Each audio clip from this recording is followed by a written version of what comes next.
ప్రప్రథమంగా మనందరి గురువైనటువంటి బ్రహ్మర్షి పితామహ పత్రిజీ గారికి హృదయపూర్వకంగా ధన్యవాదాలు తెలియజేసుకుంటూ, అలాగే నాకింతటి ఆత్మజ్ఞానాన్ని ప్రసాదించినటువంటి స్పిరిచువల్ టాబ్లెట్స్ ఫౌండర్ అయిన డాక్టర్ జీకే సార్కి హృదయపూర్వకంగా ధన్యవాదాలు తెలియజేసుకుంటున్నాను మాస్టర్స్.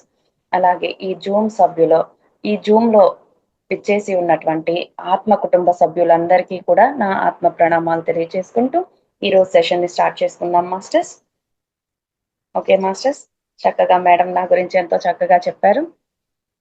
నేను మీ అందరికీ సుపరిచితురాలినే.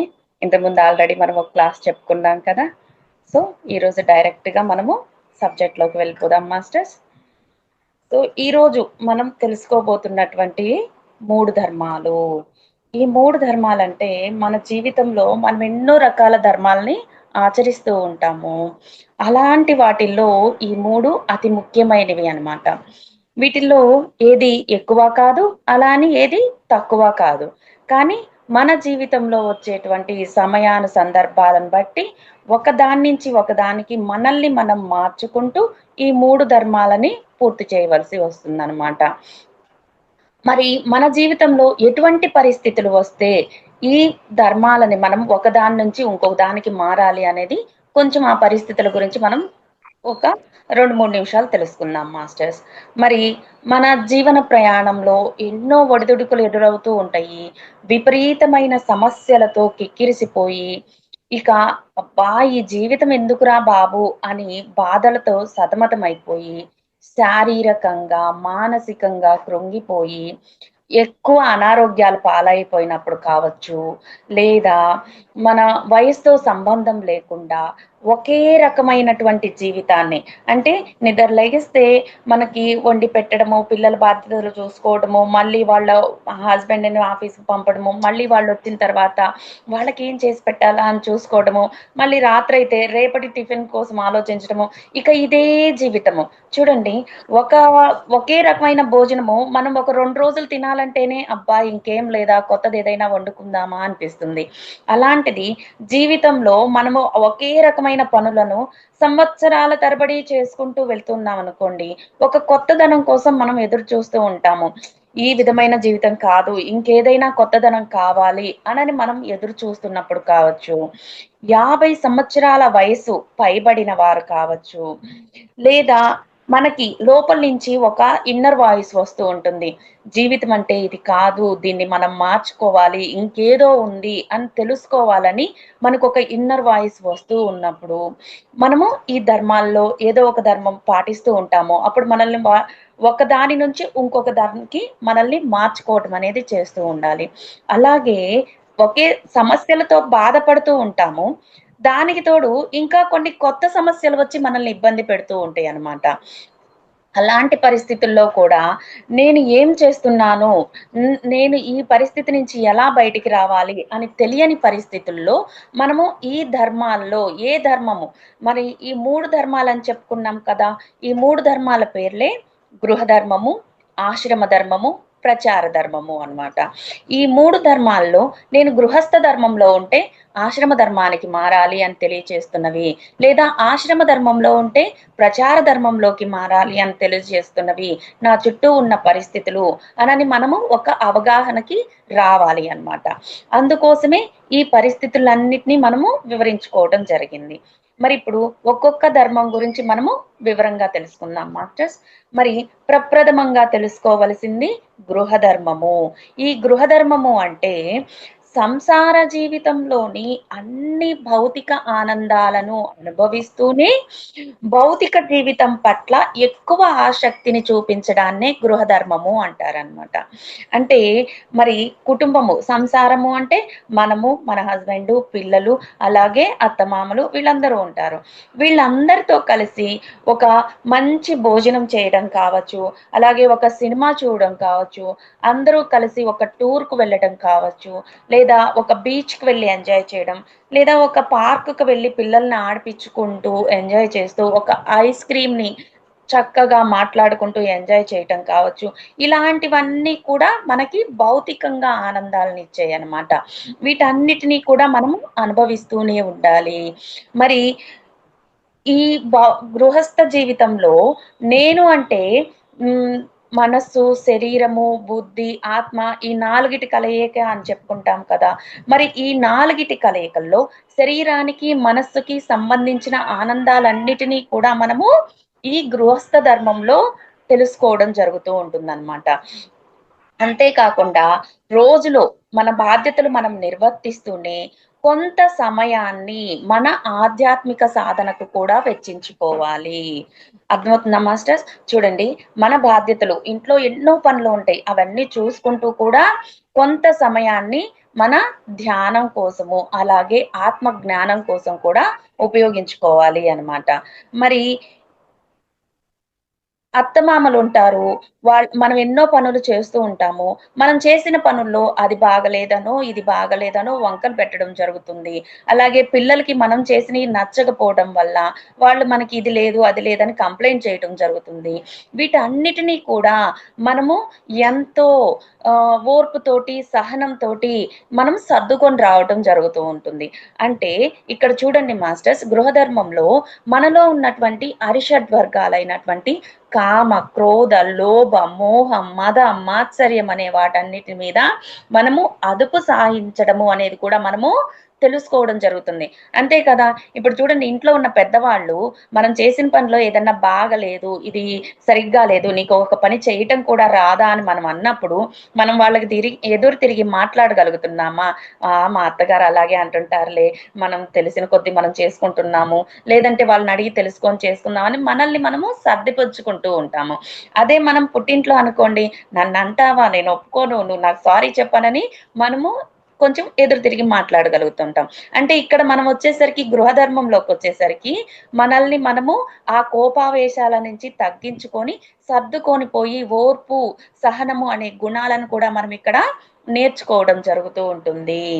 కాబట్టి మాస్టర్స్, ఈ గృహధర్మంలో అరిషడ్ వర్గాల మీద అదుపు సాధించడము, ఓర్పు, సహనము అనే గుణాలను మనము పెంచుకోవటం కూడా జరుగుతూ ఉంటుంది. అలాగే మనకి ధ్యాన పరిచయం అయింది.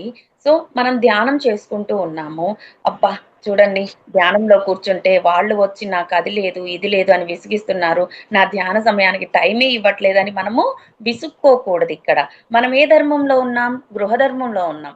కాబట్టి ముందల వాళ్ళ అవసరాలు తీరుస్తూనే రాత్రి ఇక అన్ని పనులు అయిపోయినవి, ఇక నన్నెవరూ కదిలియరు, వాళ్ళకి భోజనాలు పెట్టేశాను, మంచాలు వేశాము, పడకలన్నీ సిద్ధం చేశాము, ఇక వాళ్ళు వెళ్ళి పడుకున్నారు, వాళ్ళకి కావలసిన మెడిసిన్ కూడా ఇచ్చేసాము, నన్నిక కదిలియరు అనుకున్నప్పుడు మన స్వధర్మంలో భాగంగా మన ఆత్మ ఉన్నతి కోసము మనము ఆ సమయాన్ని ధ్యాన సమయంగా ఉపయోగించుకోవాలి. అంతేగా. మేడం మీ వీడియో కొంచెం పైకి మరీ హెడ్ వరకే కనపడుతుంది మేడం. ఓకే.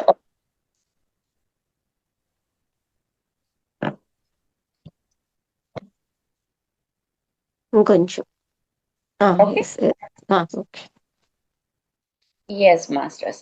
సో, మనల్ని డిస్టర్బ్ చేస్తున్నారు అని మనం అనుకోకూడదు. వాళ్ళ అవసరాలు మనం పూర్తి చేసిన తరువాతనే మనం మన ఆత్మ ఉన్నతి కోసం మన ధ్యానం మనం అనేది చేసుకోవడం చేయాలి.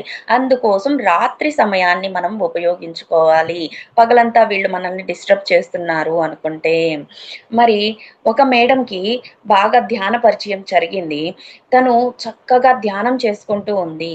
మరి ఇంట్లో ఉన్న వాళ్ళు నా ఆత్మ సాధనకి వీళ్ళు అడ్డు తొలగుతున్నారు అని చెప్పేసి తను ఒక దగ్గరలో ఉన్న ఒక ఆశ్రమానికో లేకపోతే ఒక పిరమిడ్‌కో వెళ్ళేసి అక్కడే ఉంటూ ధ్యాన సాధన చేయటం మొదలుపెట్టిందనమాట.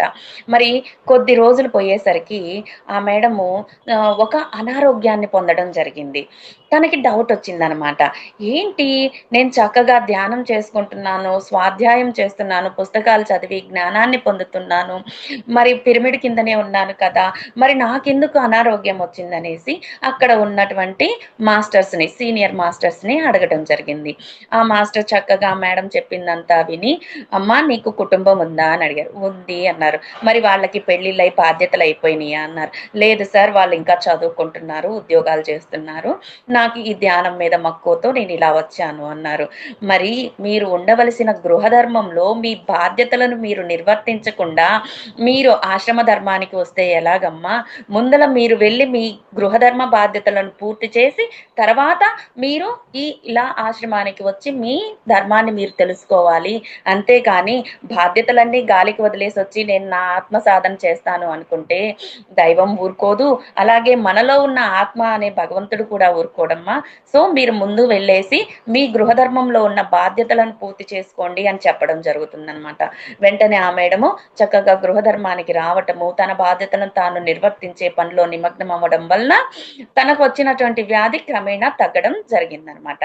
కాబట్టి మనం ఏ ధర్మంలో ఉన్నామో దాన్ని పూర్తిగా ఆచరించడం అనేది చెయ్యాలి. అలాగే మనం ఇంట్లో ఉన్నప్పుడు మనకి ఆడపడుచులు ఉంటారు, బావమర్దులు ఉంటారు. అలాగే తెలియకుండా ఒక్కోసారి మనకి ఇంట్లో పూజా కార్యక్రమాలు జరుగుతున్నప్పుడు బయట నుంచి వచ్చిన వాళ్ళని ఎంతో ప్రేమగా వాళ్ళకి వండి పెట్టడం చేయాలి. అలాగే ఈ సన్యాసాశ్రమంలో ఉన్నటువంటి అడుక్కునే వాళ్ళు వస్తుంటారు, వాళ్ళకి మనం ఏదైనా వండింది పెట్టడం చేస్తూ ఉండాలి. అంటే చూస్తుండండి, బ్రహ్మచర్యంలో ఉన్న వాళ్ళు కావచ్చు, సన్యాసాశ్రమంలో ఉన్న వాళ్ళు కావచ్చు, తెలుసో తెలియకో అంటే ప్రత్యక్షంగా కావచ్చు, పరోక్షంగా కావచ్చు, వీళ్ళందరి బాధ్యత కూడా గృహస్థ జీవితంలో ఉన్నటువంటి హస్బెండ్ కావచ్చు, భార్య కావచ్చు, వీళ్ళందరి మీదే పడుతుంది. అప్పుడు వీళ్ళందరినీ కూడా ఎంతో ప్రేమతోటి, సహనంతోటి, కరుణతోటి చేరదీసి వాళ్ళ అవసరాలను మనము తీర్చడం జరుగుతూ ఉంటుంది. అంతే కదా మాస్టర్స్. పనులన్నీ అయిపోయినాయి, అబ్బా ఈ రోజు నేను ఏదైనా ఒక పుస్తకం చదువుకుందాం అనుకున్నప్పుడు మనకు ఒక ఫోన్ వస్తుంది, వదిన నేను నా ఫ్రెండ్స్ ని తీసుకొని వస్తున్నాను, వాళ్ళకి కావాల్సిన టిఫిన్ ఏదైనా ఏర్పాటు చేయనని. మనం అప్పుడు ఏం చేయగలుగుతాము? మనము వాళ్ళు ఎందుకు వస్తున్నారు ఏంటి అని ప్రశ్నించలేం కదా. వాళ్ళు చెప్పారు, వాళ్ళకి వచ్చిన మర్యాద అనేది మనం చూసుకోవాలి. సో వాళ్ళు వచ్చినప్పుడు ఎంతో సహనంతోటి, ప్రేమతోటి వాళ్ళకి కావలసిన అవసరాలు అనేవి తీర్చడం జరుగుతూ ఉంటుందన్నమాట. ఇలాంటి అవసరాలు మన దగ్గరికి వచ్చినప్పుడు అబ్బా నాకే ఎందుకు పడింది, నేనే ఎందుకు చెయ్యాలి అనన్న ఆలోచనలు మన మనసులోకి వచ్చినాయి అంటే అప్పటి వరకు మనం చేసిన సేవ కూడా ప్రయోజనం లేకుండా పోతుంది. మనము నెగిటివ్ గా ఆలోచించి అక్కడ ఎదురు తిరిగి మాట్లాడటం వల్ల మనకేమవుతుందంటే తెలియని కర్మల్ని మన ఖాతాలో వేసుకున్న వాళ్ళం అవుతాం అనమాట. కాబట్టి మన ధర్మం, మన గృహస్థ ధర్మంలో ఉన్నాము, వచ్చిన వాళ్ళందరినీ ఎంతో ప్రేమగా చూసుకోవాలి అనని మన ధర్మాన్ని మనం అనేది నిర్వర్తించడం పూర్తి చేయాలి. మరి కొంతమంది మనం ఏమనుకుంటాము అంటే ఆ ఊరు వెళ్తే బాగుంటుందంట, అక్కడ దేవుణ్ణి చూస్తే ఎంతో పుణ్యం వస్తుందంట అని చెప్పేసి మనం ట్రావెల్ చేయటానికి వెళ్ళిపోతుంటాము. ఇంట్లో ఉన్న పెద్దవాళ్ళని వాళ్ళు ప్రయాణం చేయడానికి వీలు కాని స్థితిలో ఉన్నప్పుడు వాళ్ళని అలాగే వదిలేసి మనం వెళ్ళిపోవడం జరుగుతూ ఉంటుందన్నమాట. మరి కళ్ళ ముందు అగుపడుతున్నటువంటి భగవంతుడు ఎవరయ్యా అంటే మన ముందు ఉన్నటువంటి అత్తమామలు కావచ్చు, తల్లిదండ్రులు కావచ్చు. వయసు అయిపోయిన తర్వాత వాళ్ళ మన మీదే ఆధారపడతారు కదా. మరి అటువంటి భగవంతులను మనం విస్మరించి ఎన్ని దేవాలయాలు తిరిగినా, ఎన్ని పుణ్యనదుల్లో స్నానం చేసినా ప్రయోజనం సున్నానే.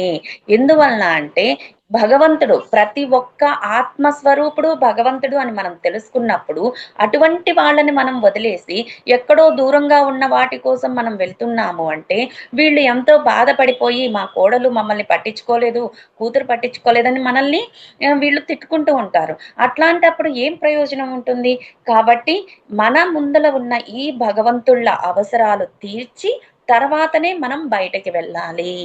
ఇవన్నీ కూడా మనం గృహధర్మంలో నేర్చుకోవడం జరుగుతుంది. ఇవన్నీ ఆచరిస్తూనే కొంత సమయాన్ని మన ఆధ్యాత్మిక జీవితం కోసం ఉపయోగించుకుంటూ ఉండాలి మాస్టర్స్. చూసారా, ఇక్కడ మనము అరిషడ్వర్గాల మీద అదుపు సాధించడము, ప్రేమ, సహనము, ఓర్పు, జాలి, దయ, కరుణ అనే గుణాలను పెంచుకోవడం కూడా మనము ఈ గృహధర్మంలో నేర్చుకోవడం జరుగుతుంది.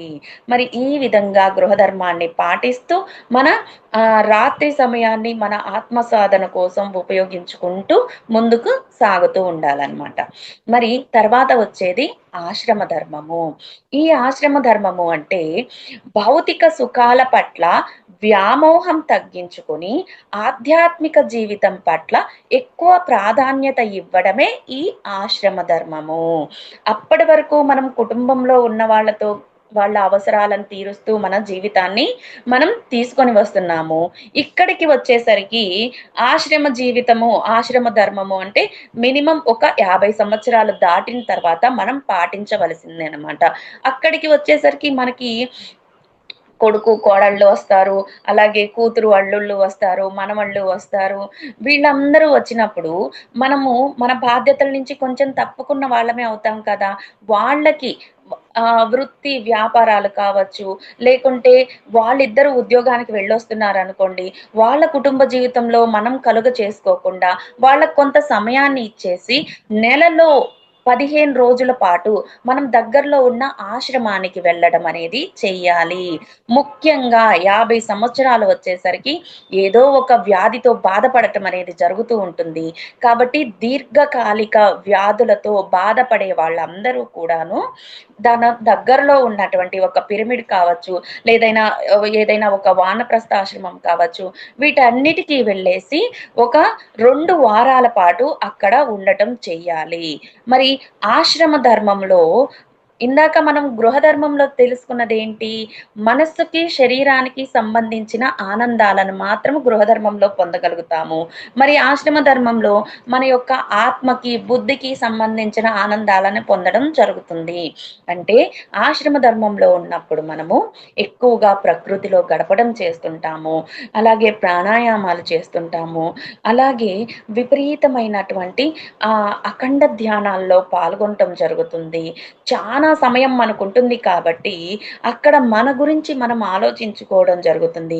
మన ఆత్మ ఉన్నతికి మనం ఏం చేయాలి అని తెలుసుకొని అక్కడున్న పుస్తకాలు చదవటము, సంగీతము, కొన్ని కళలకు కూడా ఎక్కువ ప్రాధాన్యత ఇచ్చి వాటన్నిటినీ మనము సాధన చేయటం అనేది జరుగుతూ ఉంటుంది. అంతే కదా! అప్పటి వరకు మన బాధ్యతలతో సతమతమై గృహస్థ జీవితంలో ఎన్నో కోరికలు ఉంటాయి. వాటిని మనము మన పనుల వల్ల వాయిదా వేసుకుంటూ వస్తాము. కాబట్టి కళలు నేర్చుకోవటానికి వయసుతో సంబంధం లేదు. ఎటువంటి వయసు వాళ్ళైనా సరే ఏ సమయంలోనైనా నేర్చుకోవచ్చు. అందువలన ఏం జరుగుతుంది అంటే మాస్టర్స్, సాధారణంగా మనము ధ్యానం చేస్తే 50% మనం శక్తిని పొందాము, ఆ ఆత్మానందాన్ని పొందాము అంటే ఏదైనా ఒక కళను నేర్చుకొని దాన్ని సాధన చేస్తూ మనం ధ్యానం చేసుకున్నాము అంటే నిజమైన ఆనందాన్ని 100% ఆత్మానందాన్ని మనం పొందడం జరుగుతూ ఉంటుంది. కాబట్టి కళలు అనేవి మన జీవితంలో చాలా ముఖ్యము. కాబట్టి ఎవరైతే 50 సంవత్సరాలు దాటి ఉన్నారో వాళ్ళందరూ ఏదో ఒక కళని నేర్చుకోవటం అనేది స్టార్ట్ చేయాలి. మనకున్న 64 కళల్లో ఏదైనా కావచ్చు, ఒక కొత్త లాంగ్వేజ్ కావచ్చు, లేదా కంప్యూటర్ తెలియని వాళ్ళు కంప్యూటర్ నేర్చుకోవడం కావచ్చు, లేదా రకరకాల పుస్తకాలు చదవాలని కోరిక ఉండి చదవటానికి టైం లేక బిజీ అయిపోయిన వాళ్ళు ఇప్పుడు ఆ పుస్తకాలు చదివి అందులో ఉన్న జ్ఞానాన్ని ఆశ్రమ ధర్మంలో కొంతమందికి పుస్తకాలు చదవటం రాదు కదా! వాళ్ళందరికీ కూడా మనం నేర్చుకున్న జ్ఞానాన్ని సజ్జన సాంగత్యంలో పంచడం చేయడం కావచ్చు, ఒక పెయింటింగ్ కావచ్చు, చక్కగా వంట చేయడం కావచ్చు, వేమన శ్లోకాలు కంఠస్థం చేయటం కావచ్చు, భగవద్గీత శ్లోకాలు నేర్చుకోవడం కావచ్చు, ఇవన్నీ కూడా కళల కిందకే వస్తాయి. మరి ఈ గృహ ధర్మంలో మనం చెయ్యాలి అంటే మనకి టైం దొరకక వాటన్నిటిని మనము వాయిదా వేసుకుంటూ వచ్చాము. అటువంటి పనులన్నీ కూడాను ఈ ఆశ్రమ ధర్మంలో మనం చేసుకుంటూ రావాలి అన్నమాట. సరే 50 సంవత్సరాలు జరిగిన తర్వాత కొంతమంది ఆశ్రమ ధర్మానికి వెళ్ళండి మంచిది అని మనం చెప్తూ ఉంటే ఏమంటూ ఉంటారంటే, మాకు పారంపర్యంగా వస్తున్న బిజినెస్లున్నాయి. వాటిని క్లోజ్ చేసుకొని మేమెళ్ళలేమమ్మా. దాన్ని చూసుకునే వాళ్ళకి ఎవరూ లేరమ్మా. మా కొడుకు, కోడలు ఉద్యోగాలమ్మా. వాళ్ళ పుట్టిన పిల్లల్ని చూసుకోవడానికి ఎవరూ లేరమ్మా. వాటిని మనం వాళ్ళిద్దరిని మనవళ్ళని, మనవరాళ్ళని చూసే బాధ్యత మా మీదే పడింది. లేదా కూతురు, అల్లుడు అలా ఉద్యోగాలు చేస్తున్న వాళ్ళ పిల్లల బాధ్యత మన మీద పడింది అనని రకరకాల బాధ్యతల వల్ల వాళ్ళు ఆశ్రమ ధర్మానికి వెళ్ళలేక ఉంటారనమాట. అటువంటి వాళ్ళందరూ కూడాను రోజువారీ పనులు ఇంట్లో ఉంటూనే ఆ మనవళ్ళు మనవరాళ్ళ అవసరాలు తీరుస్తూనే వాళ్ళు వన్స్ స్కూల్కి వెళ్ళిపోయినాక మళ్ళీ వాళ్ళు తిరిగి వచ్చే వరకు మనకు కొంత సమయం ఉంటుంది కదా. అటువంటప్పుడు ఆ పనులన్నీ పూర్తి చేసుకొని మన ఇంట్లో మనము ఒక ఆశ్రమంలో ఎలా అయితే గడపాలి అనుకుంటున్నామో అవే పనులు మన ఇంట్లో ఉంటూ కూడా మనం చేసుకుంటూ ఉండొచ్చు అనమాట. కొంతసేపు ధ్యాన సాధన, ఆ తర్వాత కొంచెం ఒక పుస్తకాలు చదువుకోవడము, ఆ తర్వాత మరి ఏదైనా ఒక కళ నేర్చుకోవడానికి కొంత సమయాన్ని వెచ్చించుకోవడము. అలా ఆశ్రమంలో ఉన్నప్పుడు ఏవైతే పనులు మనం చేయాలనుకుంటున్నామో వాటన్నిటిని గృహంలో ఉంటూనే, మన ఇంట్లో ఉంటూనే మన బాధ్యతలు నిర్వర్తిస్తూ మనం చేసుకుంటూ ఉండాలి. అలా ఎప్పుడైతే మనం నిర్వర్తిస్తూ వస్తామో ప్రకృతి మనకు ఒక అవకాశం ఇస్తుంది మాస్టర్స్. మనం చేసే తపనను బట్టి ప్రకృతి మనకెప్పుడు మనకి అవకాశాలను ఇస్తూనే ఉంటుంది. ఆ అవకాశాన్ని మనం సద్వినియోగం చేసుకొని అప్పుడు మనము ఆశ్రమ ధర్మానికి వెళ్ళి మన ధర్మాన్ని మనం పూర్తి చేసుకోవడం అనేది చెయ్యాలి. ఆ అవకాశాన్ని మనం చేజార్చుకున్నాము అంటే ఏదో ఒక కారణం చేత మళ్ళీ అవకాశం దొరకడం అనేది చాలా కష్టమవుతుంది. వచ్చిన అవకాశాన్ని విడుచుకోకూడదు అని మనకి పత్రిజీ గారు ఎప్పుడు చెప్తూ ఉంటారు. కాబట్టి మన దగ్గర శక్తి ఉంటేనే ఒక అవకాశం మనకి వస్తుంది. కాబట్టి ఆ అవకాశాన్ని సద్వినియోగం చేసుకోవాలి. సో, ఆశ్రమ ధర్మానికి వెళ్ళి అక్కడ విరివిగా ధ్యానం చేస్తూ, స్వాధ్యాయం చేస్తూ, అక్కడ వచ్చినటువంటి అనుభవాలన్నిటినీ కూడా ఇతరులతో పంచుకుంటూ, ఇతరులు చెప్పేటువంటి అనుభవాలు మనల్ని తెలుసుకుంటూ, అలాగే సజ్జన సాంగత్యంలో పాల్గొంటూ ఎవరికైతే ధ్యానం అనేది తెలియదో వాళ్ళకి ధ్యానం చేయటం కూడా నేర్పిస్తూ మనం మన జీవితాన్ని ముందరికి తీసుకెళ్తూ ఉండాలి.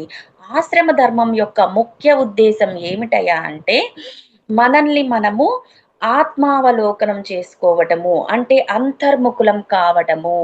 ఇక్కడ అంతర్ముఖులం కావడము అంటే ఏంటి అంటే భగవంతుడు ఎక్కడో లేడు, నాలోనే ఉన్నాడు, నేనే ఆ భగవంతుణ్ణి అని తెలుసుకోగలగాలి. మరి మనలో ఎన్నో గుణాలు ఉంటాయి కదా. మరి ఆ గుణాలను మార్చుకోకుండా నేను ధ్యాన సాధన చేశాను, నేను భగవంతుణ్ణి అయిపోయాను అనుకుంటే సరిపోతుందా? లేదు కదా. మన గుణాలను మార్చుకున్నప్పుడే మన సాధనలో మనం ఎక్కువ ముందలకి వెళ్ళగలుగుతాం. ఒక యోగి ఎప్పుడు అవుతాడయ్యా అంటే తనలో ఉన్నటువంటి అరిషడ్ వర్గాల మీద అదుపు సాధించినప్పుడు మాత్రమే, వాటిని జయించినప్పుడు మాత్రమే తను ఒక యోగిగా ముందలకి వెళ్ళగలుగుతాడు. అంతేకాని ఇన్ని గుణాలు మనలో పెట్టుకొని నేను ఇన్ని పుస్తకాలు చదివాను, ఇన్ని గంటలు ధ్యానం చేశాను, నేను యోగిని అయిపోయాను అనుకుంటే ఏమైనా ప్రయోజనం ఉంటుందా? అన్ని గంటలు సాధన చేశావు, నిన్ను వచ్చి పక్క వాళ్ళు ఏదైనా డౌట్ అడిగారు, నేను చెప్తాను ఉండండి అన్నావు, వాళ్ళు ఒక్కరో సహనం తక్కువతో మళ్ళీ వేరే ప్రశ్న వేశారనుకోండి, చెప్తానన్నాను కదా ఎందుకు మళ్ళీ విసిగిస్తున్నారంటే, అంత సాధన చేసి ఇక్కడ కోపపడ్డాం అనుకోండి ఏమైనా ప్రయోజనం ఉంటుందా? లేదు కదా. కాబట్టి ఈ గుణాలన్నిటినీ గుర్తించి వాటిని దాటడం చెయ్యాలి. అందుకోసం మనకు కొంత ఏకాంత సమయం కావాలి. వీటన్నిటినీ కూడా మనము ఈ ఆశ్రమ ధర్మంలో చక్కగా ఉపయోగించుకోవటం చెయ్యాలి. ఆశ్రమ ధర్మం యొక్క ముఖ్య ఉద్దేశ్యం ఏంటి అంటే అంతర్ముఖులం కావడమే. మనలో ఉన్న గుణాలను గుర్తించడం గొప్ప విషయం అయితే, వాటిని మార్చుకోవాలని ప్రయత్నించి వాటిని మనం ఎప్పుడైతే సాధిస్తామో అది ఇంకా గొప్ప విషయం. మనల్ని ఒక ఉన్న స్థితి నుంచి ఉన్నత స్థితికి తీసుకువెళ్ళే మార్గం అనమాట.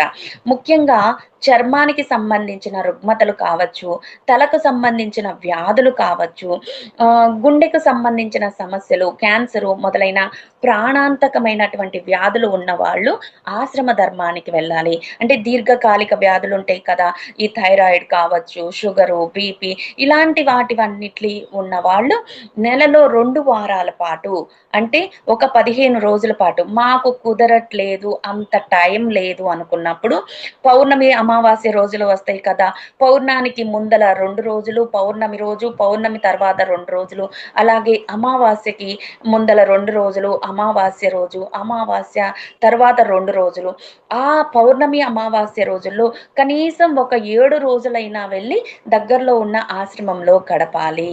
అందువలన ఆ రోజుల్లో విశ్వంలో అధికమైన శక్తి ఉంటుందన్నమాట. కాబట్టి ఆ శక్తినంతా ఒక ఆశ్రమంలో ఉండి మనం ధ్యాన సాధన చేస్తూ పొందడం వలన ఎక్కువ శక్తిని గ్రహించడం జరుగుతుంది. ఈ పౌర్ణమి అమావాస్య ధ్యానాల ద్వారా మనలో ఉన్న అనారోగ్యాల ప్రభావం అనేది చాలా తగ్గుముఖం పట్టడం కూడా జరుగుతూ ఉంటుందన్నమాట.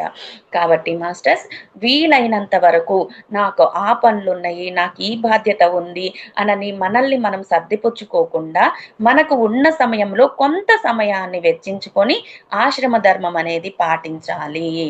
ఇది ఆశ్రమ ధర్మము. తర్వాత వచ్చేది ప్రచార ధర్మము. మరి ఆశ్రమ ధర్మంలో ఎన్నో పుస్తకాలు చదివాము, మరి ఎన్నో గంటలు ధ్యాన సాధన చేశాము, మనకెన్నో అనుభవాలొస్తాయి, ఎంతో జ్ఞానాన్ని సంపాదించుకున్నాం కదా! వాటన్నిటినీ కూడా మర్చిపోకుండా ఉండటానికి మనం ఒక పుస్తక రూపంలో రాసుకోవడం జరుగుతుంది. మరి ఈ ప్రచార ధర్మం వచ్చేసరికి ఏదైతే ఆశ్రమ ధర్మంలో మనం పొందినటువంటి జ్ఞానాన్ని, ధ్యాన అనుభవాలని మనము ఈ ప్రచార ధర్మంలో అందరికీ పంచడం చెయ్యాలి. అర్థమవుతుందా మాస్టర్స్? మరి మనం నేర్చుకున్నాము, మన దగ్గరే ఉంచుకుంటే సరిపోతుందా? మరి మనలాగా ఎంతో మంది జ్ఞానం కోసం ఎదురు చూసే వాళ్ళుంటారు కదా! వాళ్ళందరికీ పంచాలి కదా! పంచితేనే పెంచబడుతుంది. దాచుకుంటే దోచుకోబడుతుంది. కాబట్టి మన దగ్గర ఉన్నటువంటి జ్ఞానాన్ని మనం అందరికీ పంచడం చెయ్యాలి. వాటిని ఒక పాంప్లెట్‌ల రూపంలో కావచ్చు, లేదా ఒక పుస్తకంలో కావచ్చు, ఇంకా మనం వెళ్లి ప్రత్యక్షంగా వాళ్ళకి చెప్పడం కావచ్చు. ఈ విధంగా చేస్తూ మనము వాళ్ళందరికీ పంచడం చెయ్యాలి. అలాగే విశేష ధ్యాన సాధన వలన పొందినటువంటి అనుభవాల్ని మన ఆత్మ కోసమే కాకుండా అందరి ఆత్మ ఉన్నతి కోసం కూడా ఉపయోగించాలన్నమాట ఈ విధంగా. మరి పైకి చూడటానికి అబ్బా! నేనే వెళ్లి చెప్తున్నాను, అందరూ నా వల్లనే అన్నీ తెలుసుకుంటున్నారు, నేనెంత గొప్పదాన్నో అనుకుంటే మళ్ళీ మనం అక్కడ తప్పు చేసిన వాళ్ళమవుతాము. ఇక్కడ మనము నేను, నాది అనే స్వార్థం నుంచి బయటికి రావాలి. అప్పుడే మన సాధనలో మనము ముందల స్థాయికి వెళ్ళగలగటం జరుగుతుందనమాట. మరి పైకి చూస్తుంటే సమాజ సేవ చేస్తున్నామని అనుకుంటారు కానీ, నిజానికి నీ కోసం నువ్వు చేస్తున్న సేవ అది. చూస్తానండి, ఇప్పుడు మనం ఒక సబ్జెక్ట్ నేర్చుకున్నాము అంటే చక్కగా చదువుకుంటాము, అబ్బా! తెలిసిందిలే అనుకుంటాం. కానీ ఎక్కడైనా ఒక క్లాస్ చెప్పాలి అనుకుంటే దాన్ని ఇంకా క్షుణ్ణంగా నేర్చుకొని దీని తర్వాత ఏది చెప్తే బావుంటుంది అనని మనం ఎంతో ఒక పాయింట్ ప్రకారం రాసుకొని మనల్ని మనం తయారు చేసుకొని అక్కడికి వెళ్లి చెప్పడం జరుగుతుంది. అంటే ఇక్కడ నిన్ను నువ్వు ఇంకా పర్ఫెక్ట్ చేసుకుంటున్నావు. నువ్వు అవతల వాళ్ళ కోసం ఏది చేస్తున్నాను, ఏదో సేవ చేస్తున్నానని నువ్వు అనుకోవటానికి లేదు. నిన్ను నువ్వు ఇంకా పర్ఫెక్ట్ చేసుకొని నీకు తెలిసిందే అవతల వాళ్ళకి చెప్పడం జరుగుతుంది. కాబట్టి నీ ఈ ప్రచార ధర్మంలో చేస్తున్న సేవ కూడా నీ కోసం నువ్వు చేస్తున్నదే అన్నట్లు చెయ్యాలే కానీ, నేను అవతల వాళ్ళని ఏదో ఉద్ధరించేస్తున్నాను, నా వల్లే వాళ్ళందరూ ఈ విధంగా తెలుసుకోవడం జరుగుతుంది అన్న భావన మన మనసులోకి కూడా రానివ్వకూడదు. మరి ప్రచార సమయంలో ఎన్నో పనులుంటాయి కదా మాస్టర్స్! మరి ఆ పనుల్లో అబ్బా! వాళ్ళు చూడు, ఎక్కువ స్థాయి పనులు వాళ్ళు చేసుకుంటూ నాకు తక్కువ స్థాయి పనులిచ్చారు అనని మనం అనుకోటానికి వీలు లేదు. మరి ప్రకృతి మనకిచ్చిన ఒక గొప్ప అవకాశమే ఈ ప్రచార ధర్మము. కాబట్టి ఒక పని మన దగ్గరికి వచ్చింది అంటే, నాకు ఇచ్చిన అవకాశము, నేను దీన్ని సరిగ్గా పూర్తి చేయాలి అనని మనము ఎటువంటి ఆలోచనలు పెట్టుకోకుండా ఆ అవసరాన్ని ఉపయోగించుకొని మన ప్రచారాన్ని అనేది మనము చేసుకుంటూ వెళ్ళాలి. మరి తన్ మన్ ధన్ సేవ అనని పత్రిజీ గారు మనకెప్పుడూ చెప్తూ ఉంటారు.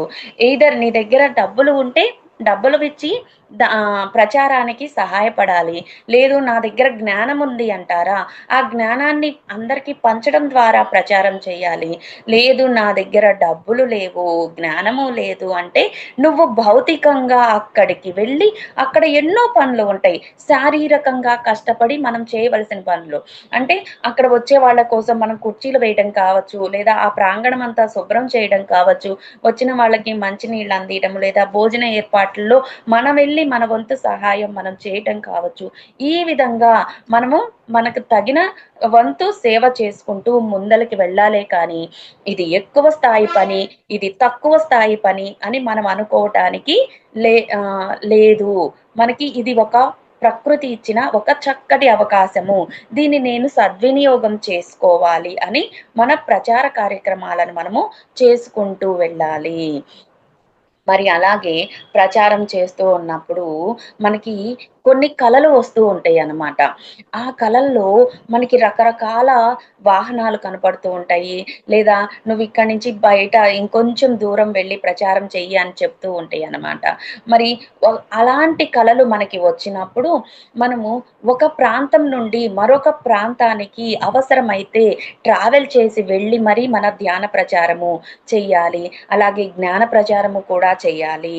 మరి ఈ క్రమంలో మనకు వచ్చే కళల్లో ఈ రైలు కావచ్చు, బస్సు కావచ్చు, విమానం కావచ్చు, లేదా సైకిల్ కావచ్చు, ఇలాంటివి మనకి అగుపడుతూ ఉన్నాయి అంటే బస్సు అంటే 1, 2 సార్లు అగుపడితే అది యాదృచ్ఛికంగా అగుపడచ్చు. లేదు అవే వెహికల్స్ కనుక మనకి కంటిన్యూస్‌గా ఒక 4, 5 టైమ్స్ అగుపడుతూ ఉన్నాయి అంటే మన ఈ ప్రచారాన్ని అనే దాన్ని ఉన్న స్థితుల నుంచి ఇంకొంచెం ముందలకి తీసుకెళ్ళాలి అని సూచిస్తూ ఉన్నాయి అన్నమాట. అంటే ప్రస్తుతం మన ఊర్లోనే మన ప్రచార కార్యక్రమాల్లో మనం పాల్గొన్నాము అంటే మనకి బస్సు అగుపడుతుంది అంటే ఒక ఊరి నుంచి ఇంకొక ఊరికి ఒక 2, 3 గంటలు ప్రయాణం చేసి వెళ్ళి ధ్యాన ప్రచారం చెయ్యాలి అని చెబుతున్నట్లు మనకి ప్రకృతి సూచిస్తున్నట్లు లెక్క. అదే రైలు అగుపడింది అనుకోండి, ఒక రాష్ట్రం నుంచి ఇంకొక రాష్ట్రానికి వెళ్ళి మన ధ్యాన జ్ఞాన ప్రచారాలు చెయ్యాలి. అదే విమానం అనుకోండి, ఒక దేశం నుంచి ఇంకొక దేశానికి వెళ్ళేసి మనము మన ధ్యాన జగత్తు, శాకాహార జగత్తు, అలాగే వీటన్నిటి గురించి పిరమిడ్ జగత్ గురించి ప్రచారం చెయ్యాలి అనని మనకి ప్రకృతి మనకి సూచిస్తుంది అని తెలుసుకోగలగాలి. సరే బాగుంది, నా దగ్గర ధ్యానము జ్ఞానమే ఉంది, నా దగ్గర డబ్బులే లేవు, కానీ నాకు మిగతా ఊళ్ళకి వెళ్ళి ప్రచారం చేయాలి అని ఉంది అనని మన మనసులో తీవ్రమైన తపన ఉందనుకోండి, అప్పుడు మన దగ్గరికి ఒక అవకాశం మన కోసం వెతుక్కుంటూ వస్తుంది. ఏంటి అంటే నువ్వు సంపాదించింది నీ చేతిలో చిల్లిగవ్వ లేకపోయినా నీవు సంపాదించినటువంటి నీ ధ్యాన జ్ఞాన అనుభవాలే నిన్ను ఖండాలని, సముద్రాలని, దేశాలని దాటిస్తాయి. చూడండి, పలానా చోట ఒక మాస్టర్ ఉన్నాడు, అతను చెప్పే జ్ఞానం ఎంతో అద్భుతంగా ఉంటుంది అని మనకు తెలిసినప్పుడు మనం అక్కడికి వెళ్ళి ఆయన పొందవలసిన జ్ఞానం అందరికీ చాలా సంతోషాన్ని ఇస్తుంది, ఆయన నుంచి పొందే జ్ఞానము అని మనం తెలుసుకున్నప్పుడు ఆ మాస్టర్ దగ్గరికి వెళ్ళి వాళ్ళ ఖర్చులన్నీ పెట్టుకొని మనమే తీసుకొని వచ్చి క్లాసులు చెప్పించే సందర్భాలు ఉంటాయా లేవా? సో మన దగ్గర ఉన్నటువంటి జ్ఞాన సంపద, ధ్యాన సంపదే మనల్ని ఎంత దూరమైనా తీసుకెళ్లి ప్రచారం చేయించగలుగుతుంది. కాబట్టి మనం చేయవలసిందల్లా మన గుణాలను మార్చుకొని మనం ధ్యానం చేసుకుంటూ ఉండాలి, ఎంతో జ్ఞానాన్ని సంపాదించుకుంటూ ఉండాలి, అలాగే ధ్యాన అనుభవాలను పొందుతూ ఉండాలి మాస్టర్స్. ఇవన్నీ మనల్ని మన ప్రచారానికి మనకి తీసుకొని వెళ్తూ ఉంటాయి అన్నమాట. మరి ప్రచారానికి వెళ్ళేటప్పుడు లేదా ఎక్కడైనా క్లాస్ చెప్పడానికి వెళ్ళేటప్పుడు మనం కొన్ని ముఖ్యమైన విషయాలు గుర్తుపెట్టుకోవాలన్నమాట. అవి ఏంటి అంటే ఫస్ట్ ఖచ్చితమైన సమయ పాలన చేయాలి. అంతే కదా, ఎవరైనా టయానికి మనం వెళ్ళాలి. 10 గంటల క్లాసు అంటే మనం 11 గంటలకు వెళ్ళామనుకోండి, ఆ వచ్చిన వాళ్ళు ఏమనుకుంటారు, సమయానికి రావడమే తెలియని ఈ మాస్టరు మనకి చెప్పే జ్ఞానము ఇంకేం బోధిస్తారులే అనన్న భావన కలుగుతుందా లేదా? కాబట్టి ఆ అవకాశాన్ని మనం వాళ్ళకి ఇవ్వకుండా 10 గంటల క్లాస్ అంటే మనం 9:45 కల్లా అక్కడ ఉండేటట్టు మనల్ని మనము చూసుకోవాలి. ఒకవేళ లేట్ అయిందే అనుకోండి, అక్కడికి వెళ్ళి క్షమించండి అని వినయపూర్వకంగా వాళ్ళకి చెప్పి మన సాధనని, మన ఏదైతే ధ్యానం చేయించాలనుకుంటున్నామో, జ్ఞానాన్ని పంచాలనుకుంటున్నామో అది స్టార్ట్ చేయాలన్నమాట. అంతేగాని రూడ్‌గా ఎప్పుడు మనము మాట్లాడకూడదు. తర్వాత వేరు వేరు భాషలను కూడా నేర్చుకోవడం చేయాలి. ఆశ్రమ ధర్మంలో ఉన్నప్పుడు కళలు నేర్చుకోమని చెప్పుకున్నాం కదా! అందులోవే ఈ భాషలు కావచ్చు.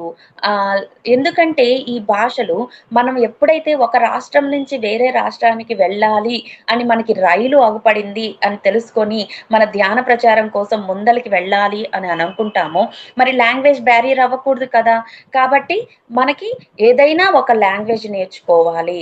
యూనివర్సల్‌గా మనకి ఎప్పుడూ ఉండేది మన ఇండియా వరకైతే ఇంగ్లీషు, హిందీ వస్తే మనం ఏ రాష్ట్రం ఎళ్ళినా చేసుకో ధ్యాన ప్రచారం చేయగలుగుతాము. కాబట్టి ఇవే లాంగ్వేజెస్ మనం గనక బాగా క్షుణ్ణంగా నేర్చుకున్నామంటే పక్క దేశాలకు వెళ్ళినప్పుడు కూడా ఇంగ్లీష్ అనేది కామన్ లాంగ్వేజ్ కాబట్టి మనం సర్వైవ్ అవ్వగలుగుతాం. కాబట్టి ఈ విధంగా ఏదైనా ఒక లాంగ్వేజ్ అనేది మనము తప్పకుండా నేర్చుకోవాలి. తర్వాత కొన్ని జోక్సు, అలాగే కొన్ని పద్యాలు, శ్లోకాలు కూడా కంఠస్థం చేయాలి. ఇప్పుడు మనకు తెలిసింది కదా అని ఒకే సబ్జెక్ట్‌ని 2 గంటలు కూర్చోబెట్టి మనం వాళ్ళకి చెప్తూ ఉన్నామనుకోండి, వాళ్ళకి బోర్ కొట్టేస్తుంది. అలాగే కొంతమందికి అర్థం గాక నిద్రలోకి కూడా వెళ్ళిపోతూ ఉంటారు.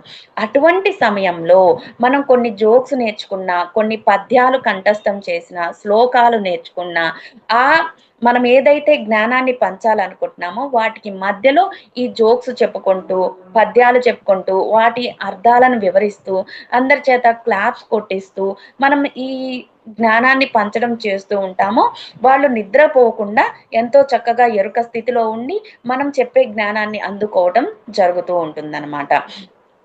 అలాగే మరి మనలో ఎన్నో భావావేశాలు ఉంటాయి. వాటిల్లో ద్వంద్వత్వానికి చోటు ఇవ్వకుండా, ఓహో! నేను చెప్పేది ఇంతమందికి అర్థమవుతుందో లేదో, లేదా నేను చెప్పిన దానిలో వాళ్ళు ఏమాత్రం ఆచరిస్తారో ఏమో, ఇలాంటి నెగెటివ్ థాట్స్ మనమేవి పెట్టుకోకూడదు. ద్వంద్వాలోచనలేవి పెట్టుకోకుండా, నా ధర్మం ఏంటి? నన్ను ఇన్వైట్ చేశారు. నేను వెళ్ళాను. నేను నేర్చుకున్న జ్ఞానాన్ని పరిపూర్ణంగా వాళ్ళకి చెప్పానా లేదా? చెప్పడం మన వంతు, మన ధర్మము అనని మనం ఎప్పుడైతే నిర్ణయించుకొని, ఏకత్వ భావంలో ఉండి, అక్కడికి వెళ్లి మనం ప్రచారం చేస్తామో, అప్పుడు అద్భుతమైన ఫలితాలను మనము పొందడం జరుగుతుంది. ఈ విధంగా ఈ 3 ధర్మాలను మనము పాటించడం చేయాలి మాస్టర్స్. గృహ ధర్మము, ఆశ్రమ ధర్మము, ప్రచార ధర్మము. అర్థమవుతుందా masters? Thank you so much నాకు ఈ అవకాశం ఇచ్చినందుకు. ఎంతో ఓపికగా అందరూ విన్నందుకు. Thank you. మహావతార్ ఫౌండేషన్‌కి థ్యాంక్ యూ మాస్టర్స్.